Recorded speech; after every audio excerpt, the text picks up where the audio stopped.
Hello बच्चों, welcome back to my channel. कैसे हैं आप सब लोग। आज की वीडियो में मैं आप लोग के लिए मैनेजमेंट अकाउंटिंग प्रबंधकीय लेखांकन के एमसीक्यूज क्वेश्चंस लेकर के आई हूँ।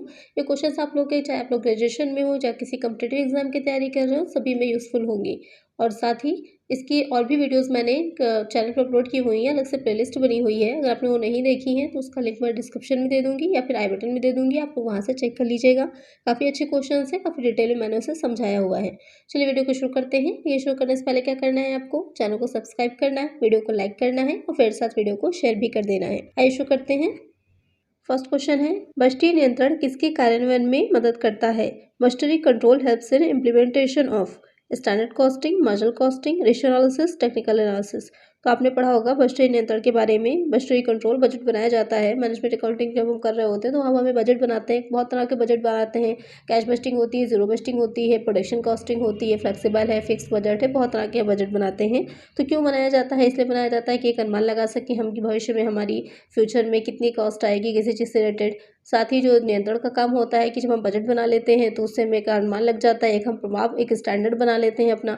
तो फिर जो भी हमारी एक्चुअल में हो रही होते हैं एक्सपेंसेस, तो उसी के अकॉर्डिंग हमको ये रहता है कि हाँ, इसके अंदर हमें एक्सपेंसेस करने से ज़्यादा नहीं करने। अगर ज़्यादा हो रहे होते हैं तो कितना वेरिएबल हो रहा है, कितना वैरिएंस आ रहा है, ये सारी चीज़ें हम आसानी से जो है पता लगा सकते हैं। तो किसके कार्य में मदद करता है, जो माप लागत हम डिसाइड कर रहे होते हैं, मानक लागत जिसे कहा जाता है, स्टैंडर्ड कॉस्टिंग, उसमें हेल्पफुल रहता है। तो यहाँ पर करेक्ट आंसर क्या हो जाएगा हमारा, ऑप्शन ए। नेक्स्ट क्वेश्चन है, बजटीय नियंत्रण प्रणाली केंद्रीकृत नियंत्रण की सुविधा देती है। बजटीय control system facilitate centralised control with decentralised activity both A and B, none of the above. तो जो बजटीय नियंत्रण प्रणाली होती है, तो आपने पढ़ा होगा कि केंद्रीकृत नियंत्रण भी होता है, विकेंद्रीकृत भी होता है। यानी कि जो है जितने अधिकार होते हैं, जितने भी राइट्स होते हैं, अथॉरिटीज़ होती हैं, एक ही व्यक्ति के हाथ में होना या फिर उसको अलग अलग बांट देना। तो अगर हम बड़ी संस्था है, बड़ी ऑर्गेनाइजेशन है, तो वहाँ पर बेहतर ये होता है कि हम जो अपनी जो भी अथॉरिटीज़ हैं, रिस्पॉन्सिबिलिटीज़ हैं, ड्यूटीज़ हैं, उनको बांट दें, जिससे कि कार्यों को आसानी से कराया जा सके। तो वहाँ पर जो बजटीय नियंत्रण होता है तो किसमें ये सुविधा देती है, तो दोनों ही गतिविधियों में ये हेल्पफुल रहती है, चाहे वो डिसेंट्रलाइज्ड एक्टिविटी हो या फिर सेंट्रलाइज्ड एक्टिविटी हो। तो करेक्ट आंसर होगा हमारा option C, both A and B. Next question है, बजटीय नियंत्रण प्रणाली एक मित्र, दार्शनिक और मार्गदर्शक के रूप में कार्य करती है। बजटीय control system acts as a friend, philosopher and guide to the management, share holders, creators, employees. कहने का मतलब यही है कि जो बजटीय नियंत्रण प्रणाली है वो किसके लिए कार्य करती है, किसके लिए हेल्पफुल रहती है, तो वो हो जाता है प्रबंधन के लिए। बजटीय नियंत्रण प्रणाली किस में आती है, प्रबंधकीय लेखांकन में, मैनेजमेंट अकाउंटिंग में आती है। तो मैनेजमेंट अकाउंटिंग का मेन पर्पस क्या होता है या किसके लिए की जाती है, तो वो की ही जाती है प्रबंधकों के लिए, मैनेजमेंट के लिए। तो यहाँ पर करेक्ट आंसर क्या हो जाएगा हमारा, option A, management. Next question है, बजट बनाने की प्रक्रिया किसके नियंत्रण में मदद करती है या सहायक होती है। The process of budgeting helps in the control of dash, cost of production, short term liquidity position, capital expenditure, all of the above. तो जो बजट बनाया जाता है, जो प्रोसेस होती है, तो वो किसके लिए हेल्पफुल होती है कंट्रोल में, किस चीज़ के कंट्रोल में हेल्पफुल होगी। उत्पादन की लागत के, अल्पावधि तरलता की स्थिति के, पूंजीगत व्यय के, या फिर इन सभी की। तीनों ही स्थितियों में ये जो बजट की प्रणाली होती है, हम जो बजट बनाते हैं, तीनों के लिए के ही नियंत्रण में हेल्पफुल होता है। ये उत्पादन की लागत को कम से कम किया जा सके, या बजट बनाया जाता है तो ये देखा जाता है कि किस उस पर कितनी लागत आ रही है और कैसे उसको नियंत्रण किया जा सकता है, कि ज़्यादा आ रही तो उसको कम हम कैसे करें। अल्पावधि तरलता की स्थिति की, शॉर्ट टर्म में क्योंकि एक बिजनेस को चलाने के लिए वर्किंग कैपिटल की आवश्यकता होती है, यानी कार्यशील पूंजी जो कि लगातार उसमें लगती रहती है, तो उसके किस तरह से उसको जो है प्राप्त किया जा सकता है। पूंजीगत व्यय, कैपिटल एक्सपेंडिचर, जैसे मशीनरी है, भूमि है, इन सब पर जो किए जाते हैं, जो पूंजीगत व्यय है, उनको किस तरह से किया जाए कि जो है वो वर्किंग कैपिटल बहुत ज़्यादा, हमारी कैपिटल बहुत ज़्यादा उस पर इन्वेस्ट ना रहे, तो इन सबके ही नियंत्रण में हेल्पफुल रहेगी। तो करेक्ट आंसर होगा हमारा ऑप्शन डी।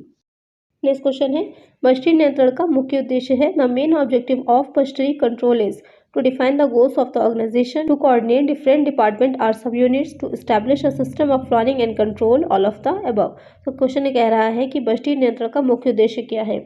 इस वीडियो में ज़्यादातर क्वेश्चन आप लोग के बजट से और रिलेटेड ही होंगे, क्योंकि इससे पहले की वीडियो में मैंने आप लोगों को अलग अलग चैप्टर वाइज कराया हुआ है, जिसमें रेशियो एनालिसिस है, आप लोग का बीबी चैप्टर है, या स्टार्टिंग के जो मैनेजमेंट की थ्योरीज के चैप्टर हैं, वो सारे मैंने ऑलरेडी कवर किए हैं। फंड फ्लो स्टेटमेंट है, कैश फ्लो स्टेटमेंट है। इस वीडियो में क्वेश्चन आप लोग के बजटरी नियंत्रण से ही रहेंगे, बजटरी कंट्रोल से। तो क्वेश्चन में आपके क्या कह रहा है कि क्या मुख्य उद्देश्य होता है, क्या उसका ऑब्जेक्टिव होता है बजटरी नियंत्रण का। तो तीनों ही क्या होते हैं, बजटरी नियंत्रण के उद्देश्य होते हैं, ऑब्जेक्टिव्स होते हैं। इसमें क्या होगा, संगठन के लक्ष्य जो कि समय समय पर शॉर्ट टर्म है, लॉन्ग टर्म बनाती रहती है एक संस्था, और साथ ही जो विभिन्न इकाइयाँ हैं, विभाग हैं, आपस में कैसे एक दूसरे के साथ मिल करके कोऑर्डिनेट करके काम करें, क्या नियोजन और किस तरह से होगा, क्योंकि नियोजन नियंत्रण आपको पता ही है एक साथ जुड़े ही रहते हैं। नियोजन के अनुसार ही हम नियंत्रण कर पाते हैं, यानी कि अच्छी प्लानिंग होती है तभी हमारा अच्छा कंट्रोल भी रहता है। तो तीनों ही ऑब्जेक्टिव्स होते हैं। तो करेक्ट आंसर क्या होगा हमारा, option D, all of the above.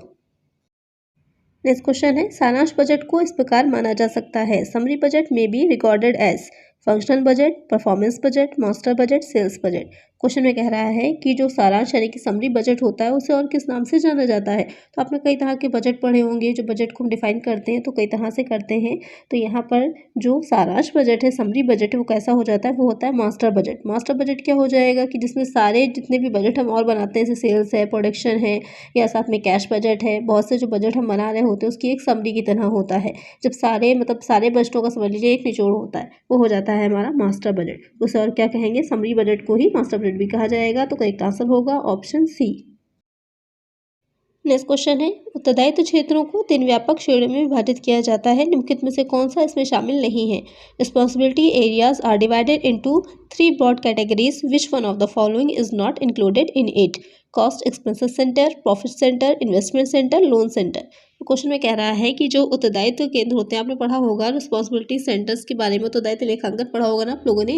Responsibility accounting जो होती है, तो उसमें 3 तरह के लागत केंद्र बनाए जाते हैं। तो कौन कौन से होते हैं वो, एक्सपेंसेस सेंटर होता है, प्रॉफिट सेंटर होता है, और इन्वेस्टमेंट सेंटर होता है। लोन सेंटर जो है ये ऋण केंद्र है, ऐसा कोई केंद्र नहीं बनाया जाता, सिर्फ 3 ही केंद्र बनाए जाते हैं। तो यहाँ पर कौन सा इसमें शामिल नहीं होगा, वो हो जाएगा option D, loan centre. Next question है, नीचे दिए गए विकल्पों में से कौन सा बजटीय नियंत्रण का एक कदम नहीं है। Which from the options below is not a step from budgetary control. Establishing a plan or target of performance, recording of actual performance, comparing the actual with budgeted figures to find out variances, none of the above। तो budgetary नियंत्रण का कौन सा एक कदम नहीं है या क्या नहीं किया जाता बजटरी कंट्रोल में, ये क्वेश्चन आपसे पूछ रहा है। प्रदर्शन की योजना या लक्ष्य स्थापित करना, वास्तविक प्रदर्शन की रिकॉर्डिंग करना, प्रसरणों का पता लगाने के लिए बजटीय आंकड़ों के साथ वास्तविक की तुलना करना, उपरोक्त में से कोई नहीं। तो क्वेश्चन को ज़्यादा ध्यान से समझिएगा कि कह रहा है कि बजटरी नियंत्रण का कौन सा कदम नहीं है, यानी कि बजटरी नियंत्रण में क्या शामिल नहीं किया जाता, आपको वो देखना है। इसमें जो ऑप्शंस आप लोग के दे रखे हैं कि सबसे पहले परफॉर्मेंस जो होती है, क्या योजना है, उसकी क्या लक्ष्य है, ये सब चीज़ों को देखा जाता है। करेक्ट है, बजटीय नियंत्रण में ऐसा होता है। वास्तविक प्रदर्शन की रिकॉर्डिंग ये भी की जाती है कि एक्चुअल परफॉर्मेंस क्या रही है उसको रिकॉर्ड किया जाएगा।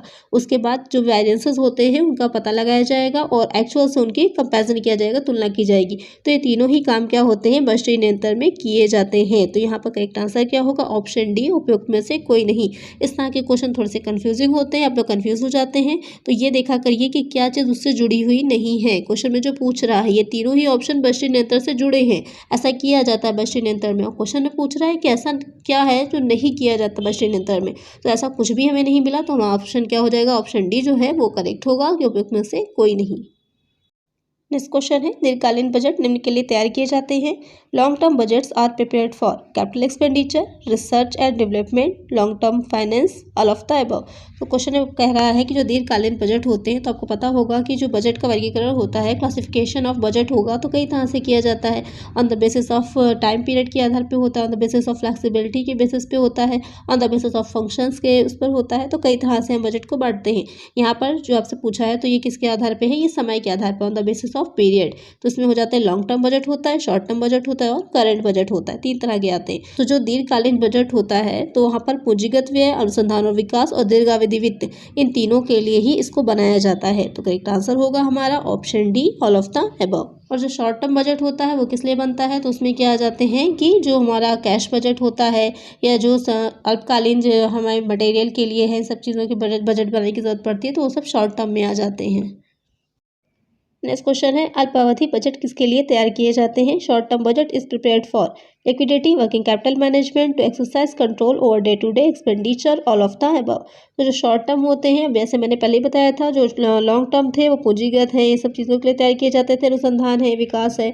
और जो अल्पावधि होते हैं, जो डेली के बिजनेस को हम चला रहे होते हैं, तो उसके लिए छोटे छोटे से बजट तैयार किए जाते हैं। उसकी तरलता की स्थिति को बनाए रखा जा सके, वर्किंग कैपिटल का मैनेजमेंट किया जा सके, या डे टू डे जो एक्सपेंडिचर है उन पर नियंत्रण रखा जा सके। तो इन तीनों के लिए ही तैयार किया जाएगा। तो करेक्ट आंसर होगा हमारा option D, all of the above. Next question है, उत्तरदायित्व लेखांकन को किस अन्य नाम से संबोधित किया जाता है? Responsibility accounting is also known as profitability accounting, activity accounting, A and B both, none of these. तो क्वेश्चन में कह रहा है जो उत्तरदायित्व लेखांकन होता है उसे और किस नाम से हम जानते हैं? लाभदायकता लेखांकन, क्रियाशीलता लेखांकन, ए और बी दोनों, इनमें से कोई नहीं। तो उत्तरदायित्व लेखांकन को इस दोनों ही नामों से जाना जाता है। लाभदायकता लेखांकन भी कहा जाता है और क्रियाशीलता लेखांकन भी कहा जाता है। तो करेक्ट आंसर क्या होगा हमारा? Option C, A and B both. Next question है रोकड़ बजट आधारित है, cash budget is based on. तो आपको बताना है जो रोकड़ बजट बनता है वो किस पर बेस्ड होता है? हो जाएगा कि रोकड़ की संभावित प्राप्तियों पर, रोकड़ के संभावित भुगतानों पर, ए एंड बी दोनों, इनमें से कोई नहीं। तो जो कैश बजट होता है वो बनाया ही जाता है कि कितना भविष्य में हमको प्राप्त हो सकती है रोकड़ और कहाँ कहाँ हमको उसका भुगतान करना है, कहाँ कहाँ हमको रोकड़ का व्यय करना है। तो इन दोनों पर ही बेस्ड होता है। तो करेक्ट आंसर होगा हमारा option C, A and B both. Next question है एक लचीले बजट के लिए सावधानीपूर्वक अध्ययन और व्ययों के वर्गीकरण की आवश्यकता होती है। A flexible budget requires careful study and classification of expenses into past and correct expenses, fix semi variable and variable expenses, administrative, selling and factory expenses, none of the above. तो क्वेश्चन में कह रहा है कि जो flexible budget हम बनाते हैं तो वहाँ पर किस चीज़ पर हमें ध्यान देने की ज़रूरत होती है? तो वहाँ पर जो या फिर हम जो व्ययों का वर्गीकरण होते हैं कर रहे होते हैं तो वहाँ पर किस तरह के व्ययों के वर्गीकरण की आवश्यकता होती है? तो आपको पता ही होगा कि जब हम बजट बना रहे होते हैं तो 3 तरह के मेन एक्सपेंसेस देखने होते हैं। एक होता है फिक्स्ड, दूसरे हो जाते हैं सेमी वेरिएबल और तीसरे होते हैं वेरिएबल। तो इन तीनों को ध्यान से देखने की ज़रूरत होती है कि इन्हीं के बेसिस पे क्या होता है, डिपेंड कर जाती है कि कितने पर हम बनाएंगे तो हमें ज़्यादा प्रॉफिट होगा। तो यहाँ पर करेक्ट आंसर होगा हमारा ऑप्शन बी। नेक्स्ट क्वेश्चन है निम्नलिखित में से कौन सा कार्यानुसार बजट है? Which one of the following is a functional budget? Master budget, departmental budget, both A and B, none. क्वेश्चन में पूछ रहा है कि कौन सा कार्यानुसार बजट है। मैंने पहले ही आप लोग को बताया है कि कई तरह से हम बांटते हैं, समय के आधार पर बांटते हैं या लोच के आधार पर, फ्लेक्सिबिलिटी के बेसिस पर या फिर फंक्शंस के बेसिस पे कि किस तरह का कार्य किया जा रहा है। तो क्वेश्चन में पूछा है कि कार्यानुसार जो बजट है वो कौन से हैं? तो 2 तरह से बांटा जाता है, एक होता है मास्टर बजट और दूसरा हो जाता है डिपार्टमेंटल बजट। विभागीय बजट भी कहते हैं इसे, कार्यात्मक बजट भी कहते हैं, ध्यान रखिएगा। तो यहाँ पर जो करेक्ट आंसर हमारा होगा both A and B. Correct answer होगा ऑप्शन सी। नेक्स्ट क्वेश्चन है निम्नलिखित में से कौन सा विभागीय बजट है? Which one of the following are departmental budget? Production budget, cost budget, cash budget, all of the above. तो जो विभागीय बजट होता है उसको हम 2 तरह से जो है डिवाइड करते हैं या कहिए 2 तरह से बांटते हैं। एक हो जाते हैं ऑपरेटिंग बजट, दूसरे हो जाते हैं फाइनेंशियल बजट। तो जो ऑपरेटिंग बजट होते हैं उसमें आ जाते हैं हमारे सेल्स बजट होता है, प्रोडक्शन बजट होते हैं और कॉस्ट बजट होते हैं। और जो वित्तीय फाइनेंसिंग बजट होते हैं वो हो जाते हैं कैश बजट और पूंजीगत व्यय बजट। उसके बाद भी उसको अलग अलग तरह से जो है और ज़्यादा वर्गीकृत किया गया है। तो यहाँ पर जो क्वेश्चन कह रहा है कि कौन से भागी बजट है, तो ये तीनों ही हो जाएंगे हमारे। करेक्ट आंसर यहाँ पर होगा ऑप्शन डी। तो क्वेश्चन में इसमें और भी अंदर जाके आपसे पूछ सकता है कि ऐसे वित्तीय बजट कौन कौन से होते हैं। तो उसमें आपके जो कैश बजट है और पूंजीगत व्यय बजट है ये 2 आ जाएंगे। तो यहाँ पर करेक्ट आंसर जो होगा वो होगा option D, all of the above. Next question है निम्नलिखित में से कौन सा कार्यात्मक बजट नहीं है? Which one of the following is not a functional budget? Sales budget, cash budget, production budget, zero budget. तो क्वेश्चन में कह रहा है कि कौन सा जो है वो कार्यात्मक बजट नहीं है। तो यहाँ पर पहले ही मैंने आप लोग को बता दिया, चार्ट पे आप लोगों ने देख ही लिया है कि कौन कौन से बजट आते हैं कार्यात्मक बजट में। तो जो शून्य बजट होता है वो कार्यात्मक बजट नहीं होगा। करेक्ट आंसर हमारा क्या होगा? Option D. नेक्स्ट क्वेश्चन है निम्नलिखित में से कौन प्रबंधन लेखांकन के उपकरण नहीं है? Which of the following are not the tools of management accounting? Fund flow statement, cash flow statement, ratio analysis, process costing. Question में कह रहा है कि जो आपने मैनेजमेंट अकाउंटिंग पढ़ी थी तो उसके कुछ टूल्स पढ़े थे, तो इसमें से वो कौन सा नहीं है जो कि प्रबंधकीय लेखांकन का टूल है? तो फंड फ्लो स्टेटमेंट भी होता है, कैश फ्लो स्टेटमेंट भी है और रेशो एनालिसिस भी है। जो प्रोसेस कॉस्टिंग दे रखी है वो हम किस में करते हैं? वो हम करते हैं कॉस्ट अकाउंटिंग में। जब हम लागत लेखांकन कर रहे होते हैं तो वहाँ पर हम करते हैं प्रक्रिया लागत विधि।